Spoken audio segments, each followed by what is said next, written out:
Hi, how are you? Today, let's talk about an important philosophical element or idea, which is existentialism. Julia is many things: a software engineer, a mother, a wife, a university degree holder, and an athlete. Some of our descriptions that I just told you may be reckoned as achievements, a few as failures, and a few others as unlucky happenings thrust upon her by random circumstances. But is this all there is to Julia? As per the philosophical tradition of existentialism, something is missing in this representation. For the existentialist, we're not just a collection of facts, we're also self conscious, living, caring beings. While plants, birds, and fish are all similarly alive, they do not live the same sorts of lives as we do. So, existentialism is the philosophical explanation of our unique sorts of life. It is not to degrade the lives of things radically different from us, but only to show the paradigm of human lives, which are uniquely different from all other creatures. What distinguishes our lives from all other lives is not necessarily biological. There are potential beings, some non human animals, advanced artificially intelligent systems that have existence like ours and whose lives are properly studied by existentialism. Likewise, there are some biological humans, the very young, the severely mentally handicapped, others whose lives are not like ours, and hence those lives cannot be properly studied by existentialism.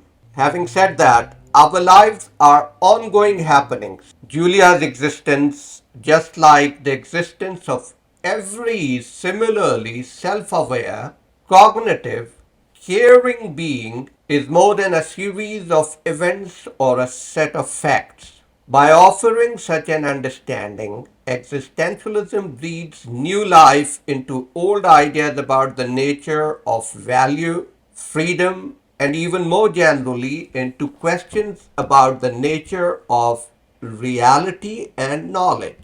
And existentialism emerged in the 20th century as a response to the crisis of meaning and purpose that arose after World War II and the rise of totalitarianism. But make no mistake, the ideas it embodies are much older. Existential themes can be traced as far back as St. Augustine in his Confessions. But having said that, it wasn't until the 19th century that Danish philosopher Soren Kierkegaard and German philosopher Friedrich Nietzsche did much to provide the structure for what existentialism would become in its more definitive era and what we know existentialism as. The major figures of existentialism include not only Kierkegaard and Nietzsche, but much more importantly, Jean-Paul Sartre, the most renowned of them, and Martin Heidegger in the 20th century. Some of the key themes in existentialism include the meaninglessness of existence, the search for personal authenticity and meaning, the importance of personal choice and responsibility, the anxiety and alienation that arises from freedom and choice, and the concept of death as the ultimate limit of human existence. Existentialism has had a significant impact on a wide range of fields, including philosophy, literature, psychology, and art. So, as we discussed, it continues to be an important and influential philosophical movement to this day. In this video, we will limit our attention to what existentialism or existentialists have to say about human nature and living a meaningful life. The first thing we should know is that existence for existentialists comes before essence. Many ancient and modern philosophers believe that the way something is determined by its essence. They view essence as a fixed determining factor for the way things are. Those who agree with this line of thinking may think essence of a thing to be the non-physical and eternal standards to which it conforms. Remember, this is what Plato called forms. So, the essence of being a human is what decides what a human being is like, just as the essence of a chair is what determines what a chair is like. These fixed determinants can range from principles given by divinity to principles evolved as a result of evolution to principles that we attribute to society. In Being and Time, Martin Heidegger helpfully points out that we often speak of the way one does things, referring to no one in particular, don't we? Yes. So we say things like this is the way one does, one dances, one eats, because dancing or eating correctly means doing it in accordance with some pre established standard. He calls it they self. Then Heidegger points out that this way of thinking should not extend to our ways of living.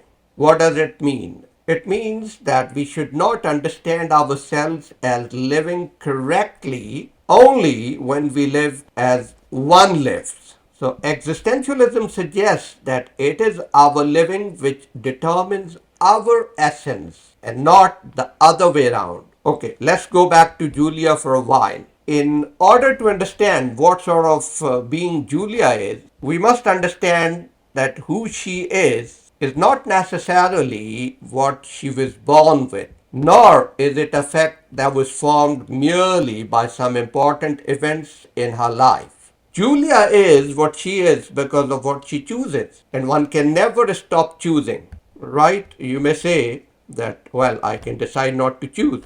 No, even if you decide that you will no longer make choices, you are making a choice not to choose. In Existentialism is a Humanism, Jean-Paul Sartre, the most renowned and influential existentialist, as I said, puts across the idea that we are who we make ourselves and not who we are predetermined to be. And he describes it beautifully, very succinctly, with a crisp watchword: existence precedes essence. Now, let's look at the freedom and authenticity from existentialist perspective.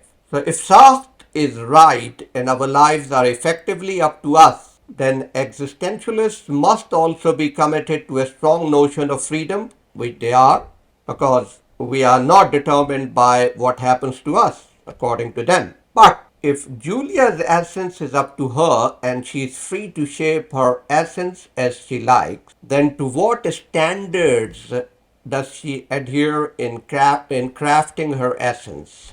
So it seems that existentialists can simply derive from a set of independently existing standards, because if it was so, then who we are is again merely a matter of following some pre-established standards, isn't it?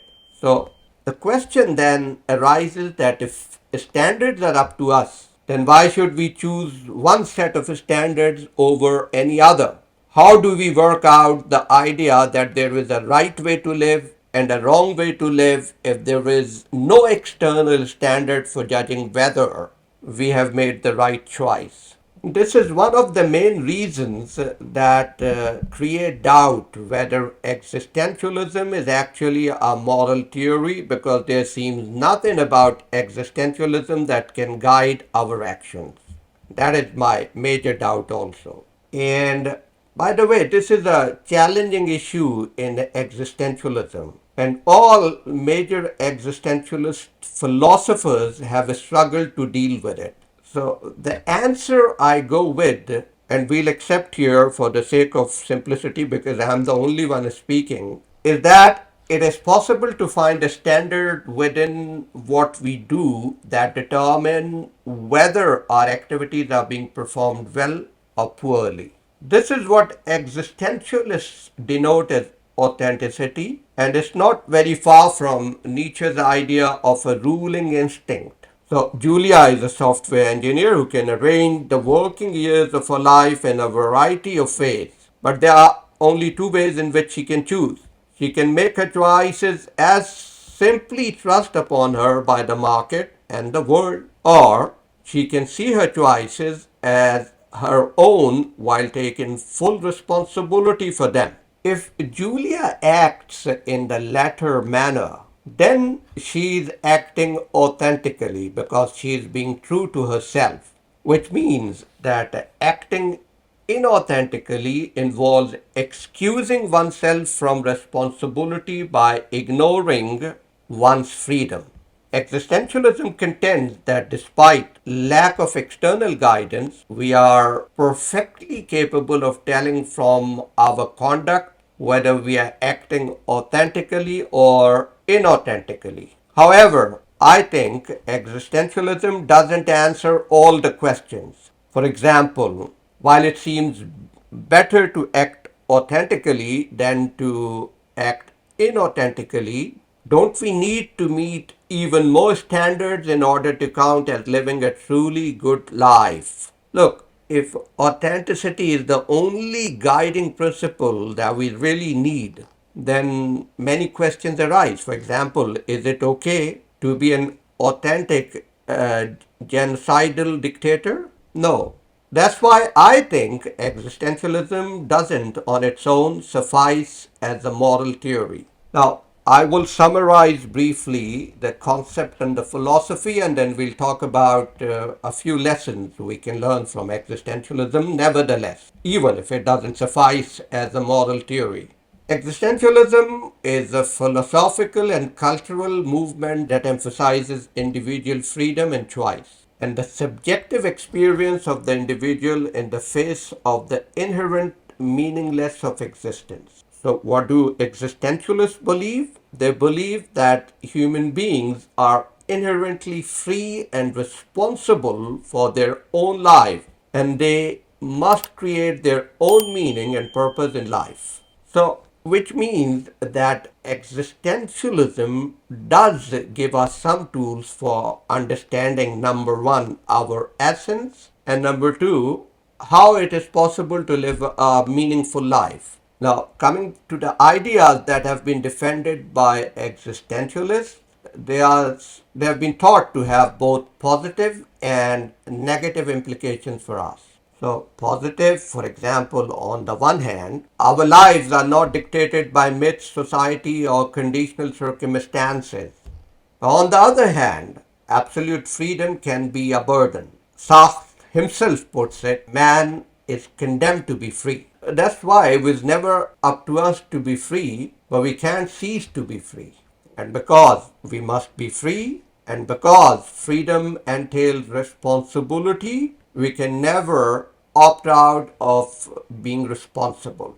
So, in terms of existentialism, we are simultaneously freed and burdened by our freedom to choose who we will be. Now, briefly, what is it that you can learn from existentialism? Here are about six things that you can learn from existentialism. There are many others, but I will enumerate six that you can learn to live a good life. One, you can learn to embrace individual freedom. When you recognize your freedom to choose your actions and attitudes, you can create a meaningful and fulfilling life. Number two, you can find personal meaning. Existentialism can teach us to reflect on our values, passions, and goals to pursue what truly matters to us. Number three, you can learn to accept uncertainty and anxiety. It's okay. Existentialists acknowledge that life can be unpredictable and it can be filled with anxiety. So, when you learn to embrace the uncertainties, you can learn to cope with challenges and grow stronger through your existence. Then, existentialism can teach us to be more authentic and self aware. Being true to oneself is crucial in existentialism. So, developing self awareness and understanding our own emotions, desires, and beliefs can help us make authentic choices aligned with our values. The more self aware you are, the more authentic choices you will make, and more authentic choices you make, the more authentic you are. Then you can learn to embrace the present moment. Existentialism encourages living in the present and making the most of each moment rather than dwelling on the past or worrying excessively about the future. And number six, it can help you embrace the human condition. Recognizing the inherent struggles and limitations of being human can lead us to a more compassionate and empathetic approach towards ourselves and others. So, by incorporating these existential insights into life, you can strive to live a more fulfilling, genuine, and purposeful existence. Keep in mind that existentialism is a complex philosophical approach, and what I say here only scratches the surface of its principles. However, you are free to know more, to seek further for a stronger understanding of existentialism. However, you need to delve deeper into existentialist writings and ideas. So, best of luck to you if you want to explore further. Thank you very much for now. Bye.